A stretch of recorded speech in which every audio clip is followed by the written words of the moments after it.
Some strong young man somewhere coming, moving harmonious. We shouldn't ask the ladies to do it. There's a lot of strong young ladies near the front, but I think we should observe. That's strong old man. Hare Krishna. Yeah. So it's nice to be with everybody. I'm trying to remember, last time I was here was some time ago. I don't actually remember, maybe 6-7 years ago. And there was a lot of talk about the temple, but we just took a tour of it a couple hours ago. It's pretty impressive what you've all done. And I recently, of course, Philadelphia built a temple a few years ago, Baltimore built a temple a few years ago, Washington, D.C. is opening their temple later this year. Columbus, I haven't been there, but here, Columbus is also opening the temple. I think this is the only one I've seen that's made out of cement block, solid the whole way through. So it's good to know that people in New Jersey are planning for a long future. The rest of the places, they're thinking drywall, steel studs, boss. But I see New Jersey is planning for the 10,000 years of Lord Chaitanya's movement. Arrivo! So that may be one reason why it's taken a little longer than you'd like, but definitely that building is being built to last a long time. So my congratulations to you on that. It's really quite wonderful. And we know this is not the age for temples, actually. This is the age for kirtan. The Prabhupada himself said when he was in Mayapur, some of you may know the story, he was sitting in the grass hut by the what is now the gate, which was his original bhajan kuntir, was originally everything in Mayapur. It was our international headquarters, and it consisted of one straw hut. That was the international headquarters. So Prabhupada was in the hut, and they were building the first building, which was later named the Lotus Building. And Prabhupada was explaining to the devotees, he said, actually where we are now, this grass hut, this is, oh goodness, this is perfect for Krishna consciousness. And he pointed, he said, that building over there is Vijarsik. It's the mode of passion. He said, this is a far better place to cultivate Krishna consciousness. But if we stay in this hut, who will come? So no one will come. So therefore we're building that building. So we should think like that. You know, we should think maybe, sometimes we maybe have doubts. Say we've got a nice community here, and it's kind of like home, and we all fit here, we snuggle together. Hot in the summer, cold in the winter. It has its own little ambience. Why do we need anything else? But actually, we may not need anything else for ourselves, but because we are all pioneers. Prabhupada was the preeminent pioneer. Of course, the acharyas behind him as well. But he created this movement with the purpose of systematically propagating spiritual knowledge to society at large. That's his first purpose, given in the ISKCON 7 purposes. He didn't create this movement just to create little homes for small numbers of people. He created this term Hare Krishna movement. We don't use that much these days anymore, but still, it's a movement. A movement means it's moving, so moving forward. And we all know moving forward means it's not sloth. Yeah, moving forward means there has to be a little bit of a stretch zone. Sometimes they talk about there's the stretch zone, the panic zone, and the comfort zone. So our tendency is to stay in the comfort zone, right? You can make Khitri, it's the easiest thing to make, so you kind of want to make Khitri every night, right? Or, you have to lay in the bed every night, so why make the bed, right? It'll be there tonight. What's the problem? Comfort zone. So then there's the panic zone, which is like people that go to, say, exercise, they go weightlifting, and they lift weights so much, they injure themselves, right? They hurt their back or something like that. That's the panic zone, too much. But in between there's what's called the stretch zone. So we want to be in the stretch zone for Krishna. A little difficult, right? If things are a little difficult, there's no growth. Just like kids in school, they challenge them. Every day they're challenged. So stretch your mind a little bit more. Learn another formula. Learn another book. Learn another poem. Stretch yourself. So the same way in spiritual life, we don't want to be in the comfort zone. We don't want to be in the panic zone. But we want to make sure we're in the stretch zone. And every day the stretch zone should stretch a little more. And that way we can really be Prabhupada Nugas, because that's what he did. His Guru Maharaj told him, you spread Krishna consciousness in English-speaking language. He tried and tried and tried in India and so many different efforts, and ultimately they didn't work. And his Guru Maharaj had particularly emphasized him, you spread Krishna consciousness in the English-speaking world. So the age of 70. Anybody over 70 in this room? Okay, a few. Okay. Anybody 70 and up, raise your hand if you can. Okay, you are honored elders. Just imagine at the age of 70, getting on a ship with no money. He actually had no money. He had $7 worth of rupees, but when you come to America, you can't change those into dollars. So he left India with no money on a cargo ship. We all know, we've heard he had 2 heart attacks on the way. He had one place to stay for 30 days, and then he was on his own. He didn't know anybody else. He'd never met the people he was going to live with. He was just the son of someone he'd met casually while he was in India. But he took that risk. And then he stayed there for 30 days, and then he said, okay, now I have to go to New York. And they were like, how can you go to New York? So they had to show him how to put money for the trains. Right? I think they tied some coins in his sock for him. And he went to New York. So that's the kind of stretch zone that our founders are there, right? Just like we may have looked back to our parents and our grandparents and see all the different things that they accomplished for us, or America, they're so proud of the founding fathers and the things that they did, some good, some terrible, but some good things, and how we have to keep the tradition going. So the same way, we come from a very exalted spiritual line of people in the stretch zone. So it's very good that we're in the stretch zone. We should keep it going. So congratulations to all of you on the beautiful temple coming up. I look forward to seeing it. One other announcement, if I may just unabashedly insert this announcement. This announcement is especially for the ladies. Okay? Ladies, if you ever kind of feel like, as much as you love and appreciate your sons and your husband, that you need some free time. That you just kind of think, if he could just go somewhere for a couple days, my mind would be so much more peaceful. I could do all those things I need to do. I could go shop for those things I need to shop for. I could spend time with the friends I need. If just maybe he could go away for a couple days. We've arranged a special function for all of you. It's called the Mantra Retreat. It's 3 days in New Vrindavan, only for men. So the men can go away. They can associate with each other. They can learn how to be better husbands and brothers and sons and fathers and devotees, and come back rejuvenated after you've had 3 nice, peaceful days. Okay? So please remind the men in your life, it's September 29th, 30th, and October 1st in New Vrindavan. And they can go online and sign up for a mantra retreat. I think it's there's a hyphen in there sometimes. You can find. Okay, so we arranged this just for the ladies. Okay? Okay, gentlemen, if you'd like to see your wife be more peaceful, more happy, more satisfied in her spiritual life, Take advantage of the opportunity. Go away and give her the space that she needs. Okay? Associate with some very nice devotees. We have Mahatma Prabhu is coming to do a little session on Japa. Kalakanta Prabhu is coming and presenting. Dayal Garanga Prabhu from New York, your neighborhood up here. Gopal Hari Prabhu, the scholar, is coming to do a presentation. Yadunath Prabhu, many of you know these are some East Coast. He's also coming. Varshana Swami is speaking at the bonfire in the evening. Bhakti Marg Swami will be there with the drama, and Gauravani and others for kirtan. So, gentlemen, please come for her. Okay, you owe it to her. Okay, what's the date? Did you guess the date? 29th, 30th of September, October 1st. Yeah, and Vrindavan is beautiful that time of year. Okay. Okay, this program was originally conceived of as part of the Grahasta Vision Team. How do we help make marriages strong? We get the men out of here for a few days, and it will really enhance the marriages. So, service for the Grahasta Vision Team, we created the mentoring team. So, Prabhu, you should bring at least. I was just in Philadelphia. They said last year they had 5 men come. This year they're going to have at least 10. So please come. How far is the drive from here to New Vrindavan? Like 8 hours? 7. Not so far. Okay, so please come. What's the dates again, ladies? Wouldn't you enjoy a couple of days peacefully?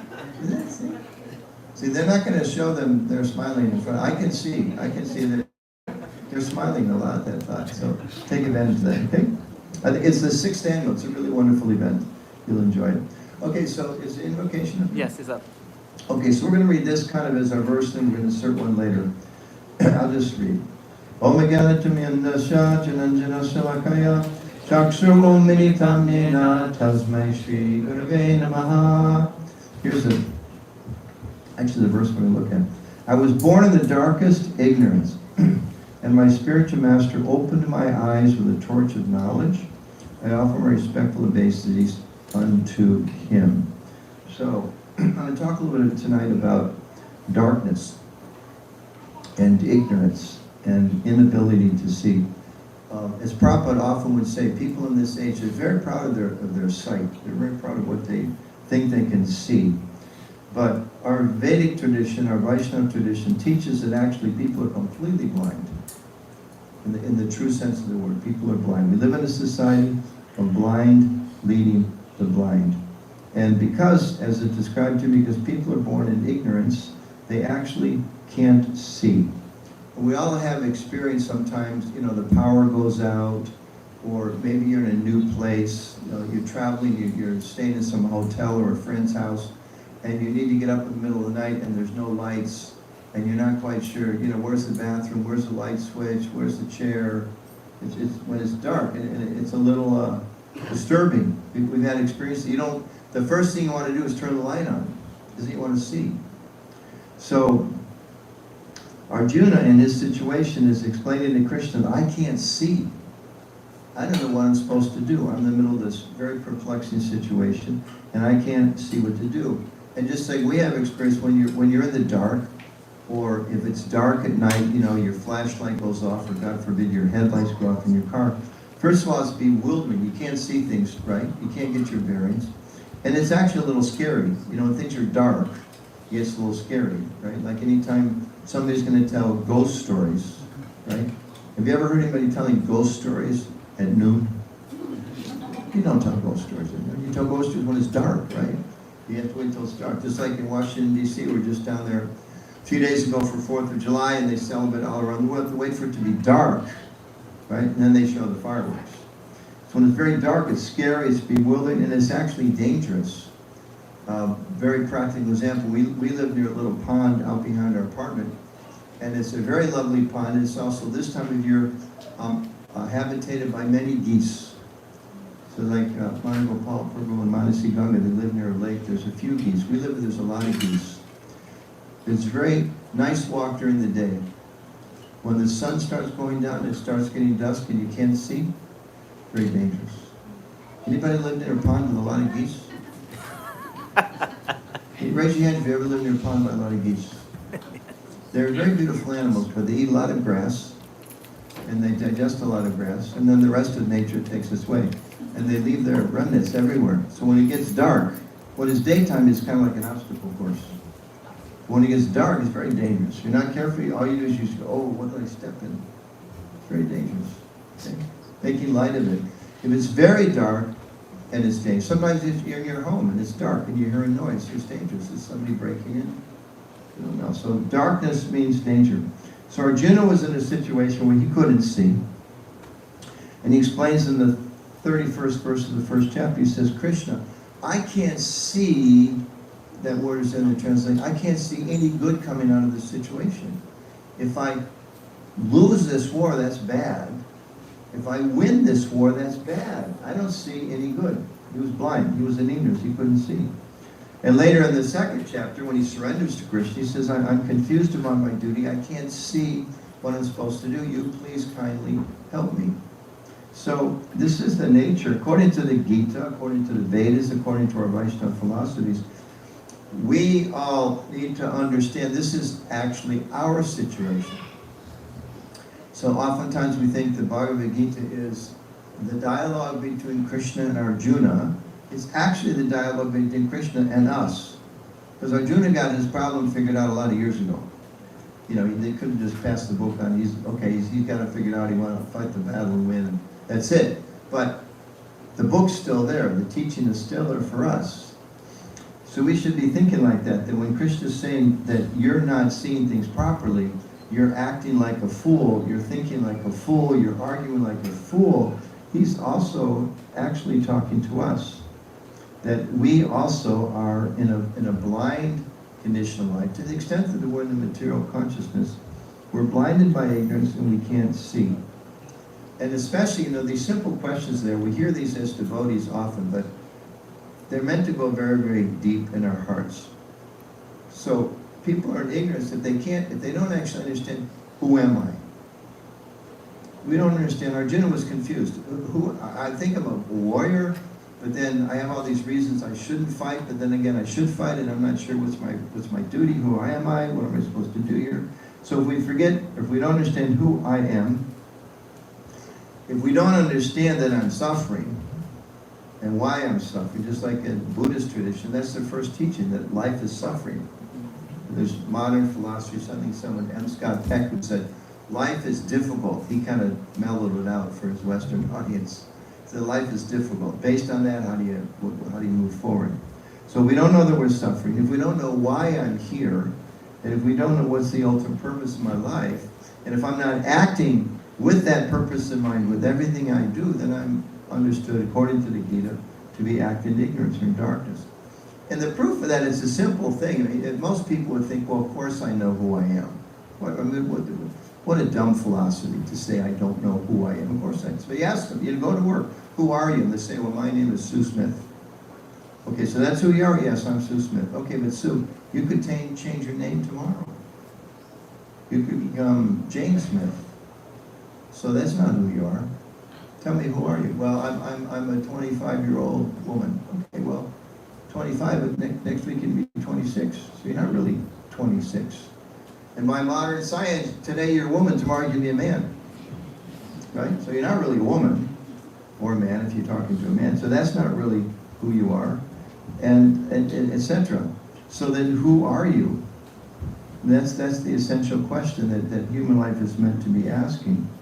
And in the 4th chapter of Bhagavad Gita, Krishna says, if you don't know the answers to these things, you need to approach someone who does, who can actually give you the truth of understanding who you are, why you're here, why there's suffering, and all of that. And this is something generally in the society at large, people are not so interested in truth, isn't it? Why else would they watch television? I want to know the truth, Anybody ever heard of reality TV? Well, there's an oxymoron for you, isn't it? Reality TV. Quite funny, And we have a one friend passed away just recently. He's a good friend of his son, who's a scholar. And he passed away. We went to the memorial for him. His name is Kenneth Cracknell. And one of his daughters, British man, one of his daughters was explaining, very nice man, very gentle, very kind to everyone he met, not cynical at all. But one of his daughters is a lawyer. She was explaining that when they were children, her father trained them. He said, when you're watching television, you should ask yourself, why is that man lying to me? You know? Why are they lying to me? Just like I remember as I was a child, I think they still have this, Dove soap. Yes. Dove soap. And they used to have an ad, they had Dove soap, they take their glasses off, they put it in, they bring it up, they just show it doesn't leave a film. I tried that one time. It was the filmiest soap I'd ever seen. It was so filmy. It was unbelievably filmy. But they kind of like, they tell you that so confuse people and know that there's no film in this soap. I saw it on television. I had a personal experience, Minnie reminded me this morning. When I was in college, I was studying political philosophy. Long story short, you read Karl Marx and Hobbes and Locke and Rousseau and all the great Greek scholars and all that. And after took me 2 years to realize this, I was so dull-headed, that I went to my professor, I said, you know, each one of these people, they're geniuses. I can't critique, you know, Karl Marx's theory. He's a genius. And Locke and all how can I critique these things? But I've noticed one thing. Each of them, they have an idea how society should be organized, their political philosophy, based on a set of assumptions. Those of you that study a little bit like Karl Marx says, people are by nature, there's class warfare. And because there's class warfare, the communist system will help us address that so everybody can be happy and healthy. And John Locke, which is kind of the father of the modern Western or capitalistic systems, he said, no, it's not class warfare. The basic truth of nature is that there's an individual state of war with each other. And we have to create a social contract, and on the basis of that, he had this. So I went to my professor, I said, you know, we read all these people, and I'm supposed to write a paper and convince you that I'm smart. But what I'm really interested in is, like, they all have these theories, the first 30 pages of, like, what's the nature of humanity? And shouldn't we be discussing that? Forget their theory after that. What's their assumptions? They have different assumptions. Let's discuss their assumptions. Because we should understand which one is true or not. And he looked me right in the eye and he said, we're not interested in truth here. And I thought, you know, in those days, dollars, I thought, well, why am I paying you $10,000 a year? If you're not teaching me something that you yourself think is true, what's the benefit of it? So modern society is very focused on this idea that everything is a relative truth. There is no absolute truth. And because of that, people continue their lives running after various degrees of relative happiness, relative peace of mind, etc. But in the Bhagavad Gita, Krishna is actually telling Arjuna, there are actually solutions to your problems. And it's not that Arjuna was physically blind, he was a very robust warrior. It wasn't that he was intellectually incapacitated. He offered so many philosophical arguments to Krishna. He had so many different ideas and so many different arguments, but all of his ideas weren't solving his problems. So even though people will say there's no absolute truth, they're still endeavoring to make themselves comfortable in this world. They're still looking for some temporal truth. They're still thinking if I buy the newest product, it's going to make me happier. It's going to solve my problem. But the thing that's confusing for a thoughtful person is you look around in this world, most of the solutions have problems that have a list at least 2 pages long. Right? Anybody here still look at magazines? I mean, I have to admit, I'm really old. I still read magazines. Okay, I'm the only one in the room. All right, so I'll tell you what's in magazines. Anybody ever seen an ad for a drug? Even on television, it's the same thing actually. You've seen an ad for like the newest drug, right? So there's a picture of a garden, and the lady, and her dog, and flowers, and now she's happy, and all her pain's gone away, and everything's wonderful because of this like long chemical name that she's taking, right? And then they speed up the sound, and then the guy reads like 4 pages of like warnings about all the side products, right? Or in the magazine format, there's like 1 page with a beautiful scene with the lady in the garden, and everything said. And there's like literally two, for that 1 page of ads, there's 2 pages of black and white print of all the things it could do to you. Don't take this drug if you have this problem or this problem or this problem. It could cause this or this or this or this or this, right? So, I was listening to a lecture the other day, Prabhu was saying, everyone realizes that there's suffering in the world. The difference is a spiritually minded person is looking for permanent solutions. Something that's going to last. Whereas a materialistic person is looking, they're also looking for solutions, but temporary solutions. Things that don't really last.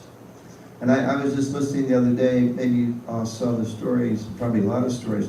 You know, we know in all respects to the drivers of Teslas because they have a lot of good advantages in them. But electric cars, right? It's going to like less pollution, less consumption of gas, they're quieter, they're hip looking, all those nice things. Except, after like 3 years on the market, it's like, oh, by the way, all those people in South Africa and other places that are mining the minerals that are needed to make the electric car are like all of a sudden dying from like horrible diseases. They can't figure out why, but it's connected because they're exposed to some type of terrible new chemicals they didn't know was a problem when they invented this beautiful car to solve so many problems. So that's, the nature of things. Anybody know how many people in the United States die on average every year from drug and medical mistakes? Any doctors in the room? 100,000. Conservatively, United States of America, right, with all of our progress and our, relatively good healthcare system, all that, at least 100,000 people a year die from mistakes. Mistakes. Not like you had a heart attack and they didn't get to you in time. From mistakes. Mistakes. So, those are the kind of things, if Arjuna was like here today, he would be saying, Krishna, I don't get it. There's 100,000 people a year that died from medical mistakes, and there's, 3 pages. He would have maybe a whole different set of problems. But the ones that we have, so in a similar way, we are encouraged that we should try to approach Krishna, try to approach spiritual knowledge, so we can see things better. We can understand the nature of the problems. And as Arjuna asked, he said, Krishna, please, now I'm going to soul surrender to you. You please tell me what's best for me so I can find some genuine solution, not just some short-term thing. Prabhupada would sometimes say the example that materialistic ideas is like if you have a boil, and which are quite painful. Usually if there's a serious boil, they go to the doctor and they have to lance it and get all the contaminants out and all of those. But if you try to blow on it, you blow on a boil. It feels a little cooler for a minute, but it's still there. You haven't really solved the problem. So that's the clarity of vision according to the Bhagavad Gita that we should seek. That's what it's talking about here when it says, I was born in the darkness ignorance. I was born in the darkest ignorance, and my spiritual master opened my eyes with a torch of knowledge. I offer my respectful obeisance unto him. So we want to awaken that knowledge. We want to develop that vision. Later on, Arjuna asks particular evidence of Krishna. Krishna's revealing his divinity. He says, I want to, show me some proof. And Krishna says, I'll give you divine eyes. So he's giving Arjuna the vision to see all the way through. So what do we see when that happens? Well, it's described elsewhere in the Bhagavad Gita, 11th chapter. Beautiful verse. I'll just read the English. My dear Arjuna, only by undivided devotional service can I be understood as I am standing before you, and thus can be seen directly. Here we're talking about how do we see? Can be seen directly. Only in this way can you enter into the mysteries of my understanding. So I can be seen standing before you by unalloyed devotional service. And a little bit of the purport, Prabhupada says, Krishna, God, can be understood only by the process of undivided devotional service. He explicitly explains this in this verse so that unauthorized commentators who try to understand Bhagavad Gita by the speculative process will know they are simply wasting their time. And then he says, one who has unflinching devotion to the Supreme Lord, directed by the spiritual master, in whom he has similar unflinching faith, can see, again, the Supreme Personality of God by revelation. So this is the audacious claim that's made in the Bhagavad Gita, that actually, through the process of purifying our consciousness, we can see clearly what's best for us. We can see clearly the false temporal things of this world that claim they'll satisfy us, but don't actually bring us happiness. And we can actually see 3 things: ourselves, God, and the world around us, all in the proper perspective. Those are the things that we actually want to see. And when we see ourselves, what does that mean? That's explained earlier in the Gita. Then we realize, I'm not Sue Smith, who's 26 years old and white and from New Jersey or whatever, but we actually see that I'm a spiritual being. And I'm a spiritual being who's temporarily in the material world, who's foolishly chasing after things that promise to satisfy this vehicle, but don't have any connection to me. And we can see that all around us. People chasing things. And, sometimes I go back to my same stories, but I haven't been here years, so you've probably forgotten one of my stories. One time for fun, Rukmini and I went to one of these timeshare things. Anybody here ever been to a timeshare sales experience? Yes. Yeah. I would not recommend it. Yeah, at least nobody here, because you're my friends. I wouldn't recommend it to you. So we went to one of the, they call us up on the phone, and would you like to come? We're like, nah, we're not going to buy anything. No, you don't have to buy anything, just come. No, we really aren't going to buy anything. No, that's fine, just come. Okay, we'll come. So we walk into her and say, look, we just want you to know we're not going to buy anything. That's fine, just listen to the whole pitch. Okay. Then, then we meet the guy who's actually walking us around. We say, we need to tell you we're not going to buy anything. He says, well, why are you here? Because he's the guy. He's getting paid for selling you something. He's not getting paid for having you come. So anyway, he showed us around. And, it was okay. Then we're like, we don't want to buy anything. Well, what if we throw this in? We'll give you, 10% discount. No. Well, what if we give you like an extra 2 weeks? No. What if we give you like, a Lear jet? No, I don't want it. What about the, give me the first one to fly to outer space? No, we don't want it. So many things. And then we walked in this big room, and it was like, I used to go to college, and they had disco bars. They had these balls in the middle, like glass. And like the lights were like, kind of like hallucinogenic lights. They were playing Beatles music, like boom, boom, boom, boom. And there's all these people like around the table. It's like it's like we talked about the panic zone. They're all in panic, You better buy it tonight, because this will not exist. Midnight, it turns into a pumpkin. You better buy this tonight, because or else you're gonna. And they're all like, And you feel yourself getting like sucked in. It's like quicksand. It's like marketing quicksand. And I told the salesman, I said, "Where's your boss?" He said, "Why do you want to talk to the boss?" I said, "I want to talk to your boss." He said, "Okay." So he takes me like this, all the glitter. So the door opens, you go down this like dingy hallway with like no decor, no lights, no music. It's way back at the end, some messy office and a desk. And I walked up, I said, "Are you the boss?" He said, "Yeah." I said, "I have one question." He said, "What's that?" "How do you sleep at night?" I said, "Do you realize what you're doing to people out there? You are convincing people to buy something they can't afford, they don't want, and won't make them happy. If your product is so good, why don't you just present it to people, let them think about it, go home, and call you tomorrow?" You don't do that. You put them in this high-pressure environment, so they feel, oh my gosh, if I don't do it now, I'm going to miss out. Okay? Fast forward. Probably have the same thing here. The legal business is a big thing in the country, right? You drive these big billboards, 1-800, we'll get even for you, right? Something, all these billboards. So like in Washington, D.C., I turn on, listen to the news, and the weather comes on at a certain time. So you turn it on, and a lot of times you hear these radio stations. The ads like, if you purchased a timeshare, and you realize that you were ripped off, and you can't get out of it, call Smith, Smith, and Smith, and we promise you we will get you out of this contract that you didn't think you could get out of. That Smith, Smith, and Smith, 1-800. It was like, wait a minute, these guys are twisting my arm to buy this product, and I was thinking, like, that means there must be so many people that are so unhappy. These people make a business out of finding those people to get them out of that contract. From a contract that they told me was going to make me happy. Was something, if I didn't buy by midnight, was going to turn into a pumpkin.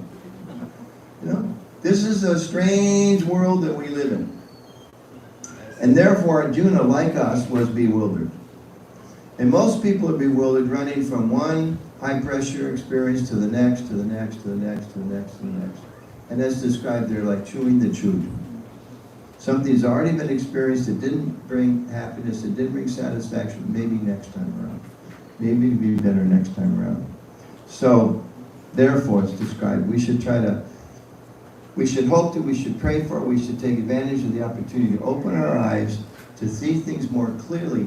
And seeing things more clearly sometimes mean you stand by the side of the road and everybody's running the other way. And you kind of scratch your head going, well, why are they all going that way? Well, what's down there? And they're like, no, don't ask any questions, just run. Everybody's running, just run, quick, run. And another example pops in my mind, but I won't tell that one. Anybody read the book Time Machine, H.G. Wells? Okay, I'll spare you that example. People are running and chasing and going. So spiritually minded people are saying, wait a minute, let's pause. Let's take a deep breath. But meanwhile, the car salesman and the timeshare salesman and all the people at work are saying, no, you can't pause. You got to go now. How quick you're going to miss out. You're going to miss out. You got to jump in. But an intelligent, thoughtful person goes, wait a minute. Where are you going? Why are we running? What's going to be the result of this? You're telling me I got to buy this timeshare. An example, I'm sure that people are happy with them. Maybe some of you have great ones. But generally, most people don't need them. You're telling me I need this, but then on the other hand, there's lawsuits to get you out of it. If it's so good, why do you need a lawsuit to get out of it? So therefore, Arjuna is telling Krishna, I'm bewildered. This is such a bewildering world. And the first step of spiritual life means one has to have a little bit of honesty with themselves and compassion on themselves to say, actually, I'm a little bewildered here. And as devotees, as Vaishnavas, we should know that there's a lot of bewildered people that are feeling bewildered and are feeling uncomfortable and unhappy and unfulfilled, and they don't know where to turn. They just don't know where to turn. And therefore, our responsibility is to take up Krishna consciousness ourselves in a serious way, and then be able to share with others as best we can. And if we do so, one final verse. Krishna says, the endeavoring transcendentalist, situated in self-realization, can see all this clearly, can see all the foolishness, can see that the real pursuit of life is spiritual consciousness, God consciousness. But those whose minds are not developed and who are not situated in self-realization cannot see what is taking place, though they may try. So we're blessed by Krishna to have a little bit of vision, a little bit of understanding that there's an alternative. So we should take advantage of this opportunity as best we can. And we should live our lives in such a way as to help convince others that there is an alternative reality, because there really is. Which means we need to be able to see and act on this principle. I'm not this body. Let me act in a way that's good for my soul. My mind, my senses may be pulling me so many different ways, but let me stand a little fast and say, no, I'm going to do what's good for my soul. I'm just going to act in a way that's going to wake me up.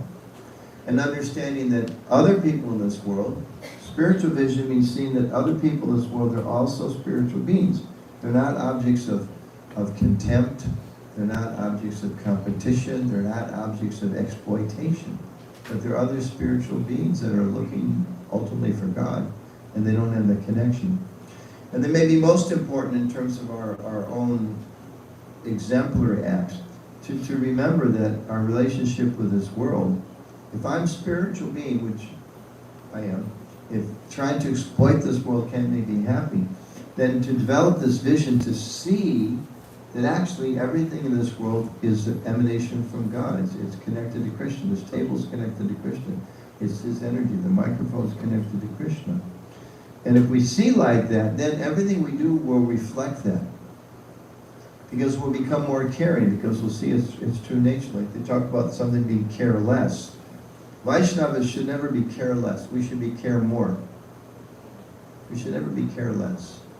So in that context, sometimes we wonder, I come to the temple on Sunday and it's nice. I hear this from people, so, we chant, we dance, we eat nice spiritual food and see the deities, everything's great. And then Monday I have to dive into the material world and suffer for 6 days until I come back and have some spiritual association again. But that's a complete misunderstanding, I would humbly suggest. Your lives are totally blessed because you get to come here once a week and get inspired and enthused and awakened and develop your clarity of vision. And then you walk out the door and you get to put it in practice. It's like, anybody ever take music lessons when you were a kid? Right? So you have maybe an hour with the teacher, and then what do they tell you to do? Go home and practice, right? Or you go to the classroom, algebra, trigonometry, they teach you a few formulas, and then they say, now go home and do what? Do your homework. You got to practice. Exercise. By tomorrow morning, I want exercise sheet 1 and 2. You go home. So same thing here. You come here, we learn a little something. Now we walk out the door. It's like, wow, now it's exciting. Now we get to go out and do it. Because remember, the whole Bhagavad Gita, at the end of it, Krishna didn't say, okay, Arjuna, did you hear everything? Arjuna said, yep, I heard everything. Are you ready to surrender? Yep, I'm ready to surrender. Okay, what are you going to do? I'm out of here, Krishna. Is that what he said? Did he say, Krishna, I'm not going out to the battlefield? Did he say, Krishna, I'm not going to the office tomorrow? Did he say, Krishna, everything I heard tonight, there's no way in the world I'm going to get up and cook breakfast for my family tomorrow because I'm transcendental now. Is that what he says? No. He says, now that you've understood this, you got to go out and live in the world. You have to go out and live in the world. So I think we should try to meditate. As Vaishnavas, we should aspire. We should be the best employees. Where should go out? You want to hire hardworking, loyal, selfless, dedicated team player? Find one of those Hare Krishna people. Because they're doing it all for Krishna. Because the boss may think you're doing it for him or her, but actually you're doing it as an offering to Krishna. And you're going to do the very best you can because it's for Krishna. And devotees should be the best employers. Word should be out there. Wow, did you hear? There's a Hare Krishna owns that motel. You got to work there. Or there's a Hare Krishna that owns that factory. It's the best place in town. Or there's a Hare Krishna that owns that real estate dealership or whatever it is.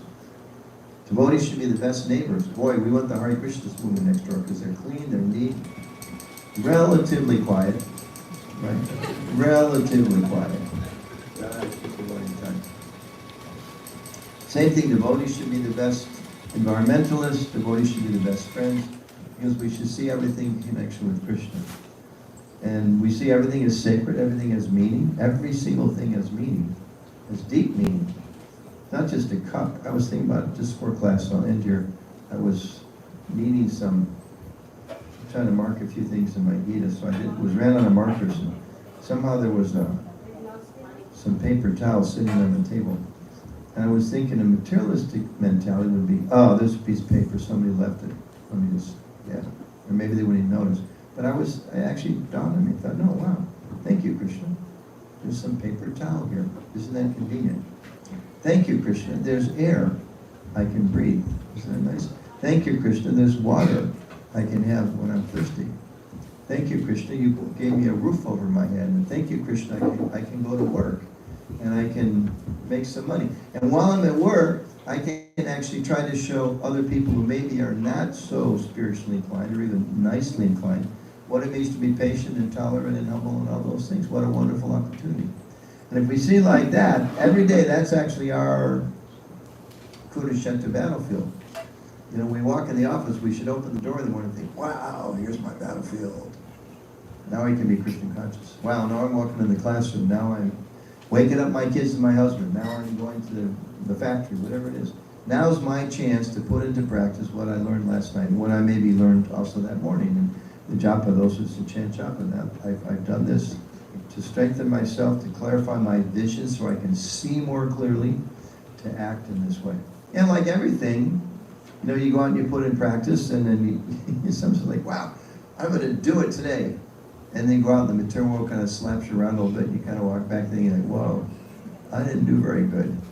Okay, Krishna, you got to help me more. And you read a little more, you chant a little more, you study a little more, you approach some other devotees. How do you deal with this problem? How did you deal with it? Have you ever dealt with that problem? And they give you some insight. And we go out and we do it again for Krishna. And gradually, we get more confident, we get stronger, we get more clarity. And when we can actually see things, and I'll end with this wonderful little quote from Prabhupada. Prabhupada said, just become Krishna conscious and enjoy life with a thrill at every moment. That's what we're looking for, to enjoy life with a thrill. Why? Because Krishna, the all-loving, all-attractive Supreme Person, is there at every single moment in our lives with us, reciprocating with us, exchanging with us, guiding us, teaching us as our best friend at every moment. And as soon as we see that, how can we not be joyful? But you know, most people life's just drudgery because they don't see that. They think I'm the body, nothing satisfies me, nobody really cares for me, the world's a mess. It's not very happy. But we see, no, actually, there's purpose, there's meaning, there's value. Then, as Prabhupada said, enjoy life with the flow in every moment. So thank you very much. Good question. You can take questions. Srila Prabhupada, Yeah. Anyone have any questions? We can go for a few minutes to questions or comments. Anyone want to share?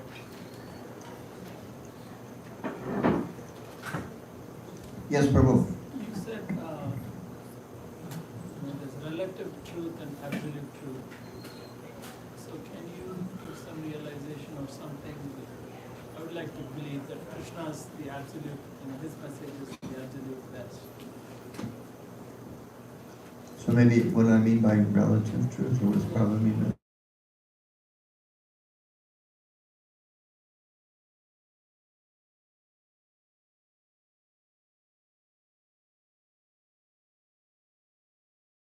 in the sense that's a relative truth.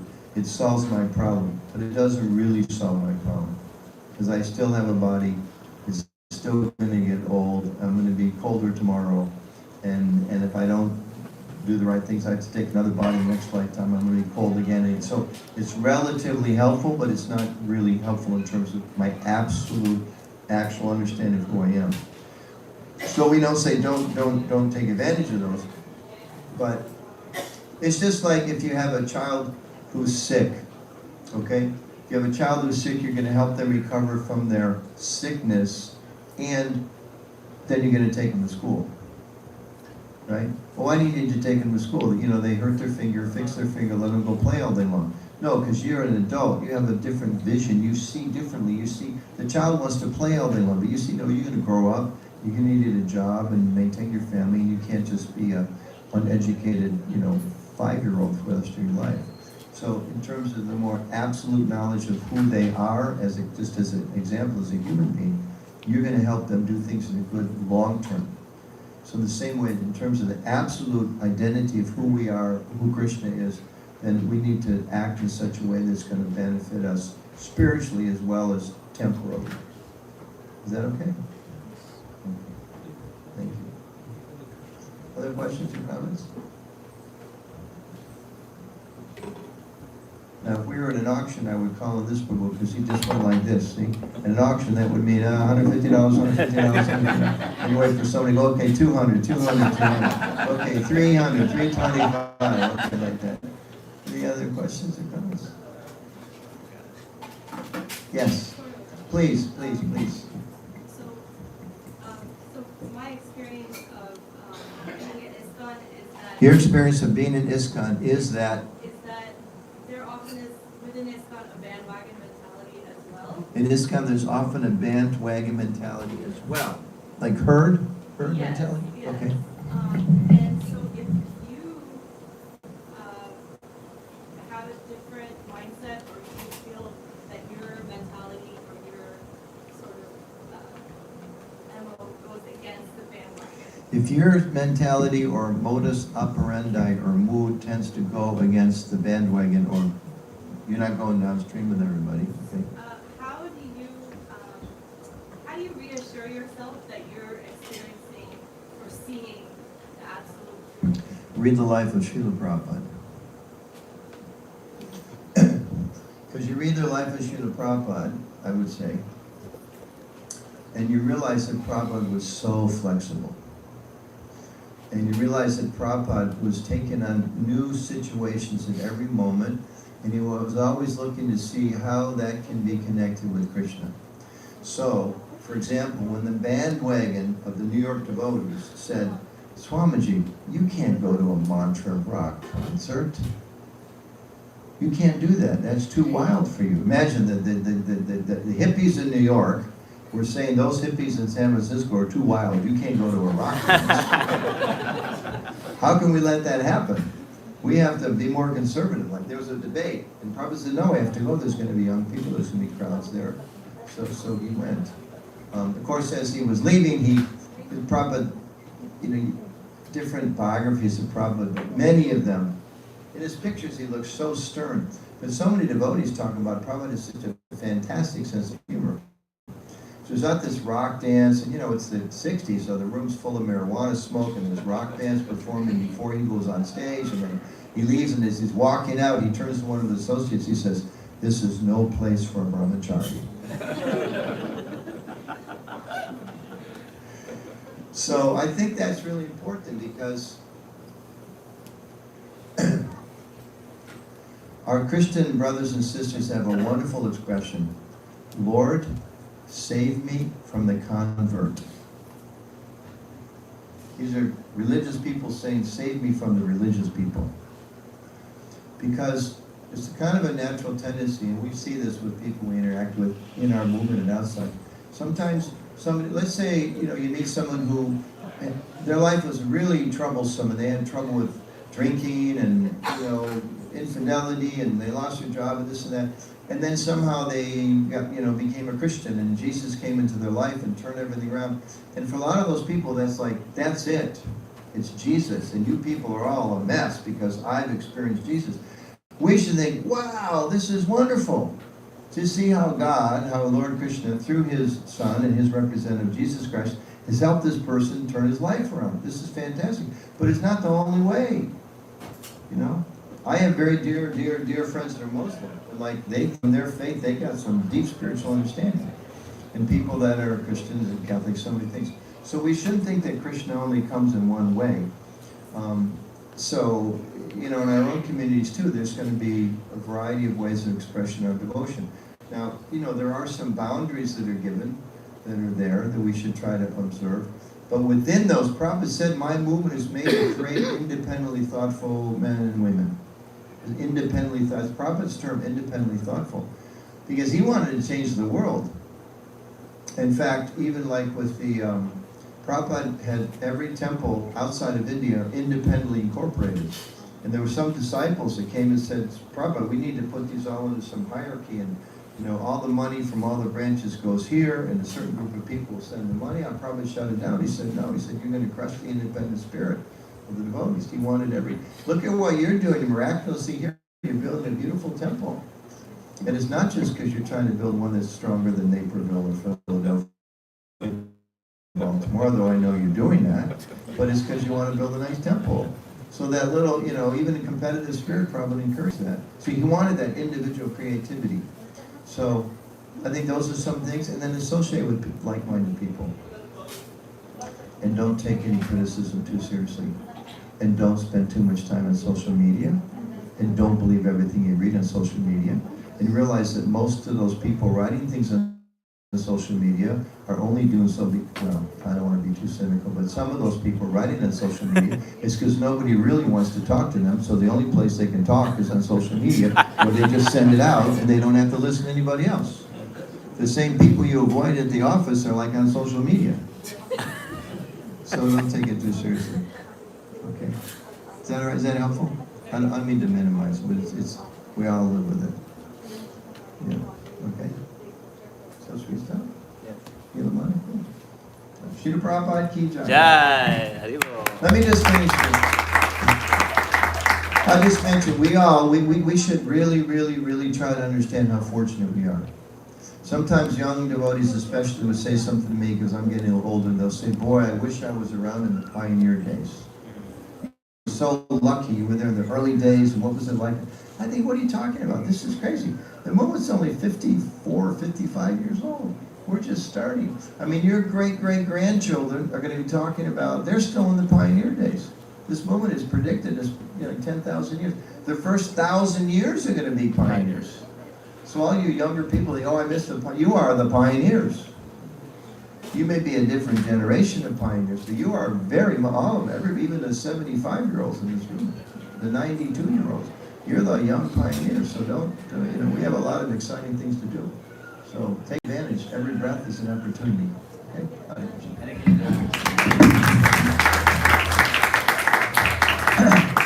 Thank you so much. Let's thank His Grace Anuttama Prabhu with loud Haribols. Haribol! Haribol! Haribol! He said he was here 5-6 years ago. It's far too long, so we hope we don't have to wait another 5-6 years. So, I'm coming to the opening, so it's up to you. don't necessarily wait for that. That's supposed to be very soon. So. Like you said, relative truths, So anyway, we're very happy he came here. Such a wonderful speaker, so practical and so lively and energetic also. And also grateful for Mother Rukmini's presence. We wish they could both be here longer. We could hear Mother Rukmini also speak. Maybe come again for Mother Rukmini to speak to us all. So thank you all. Thank you for allowing me to speak. Most places I go these days, they say, we'd like your wife to give class. You know where she is? So I'm very grateful for the opportunity.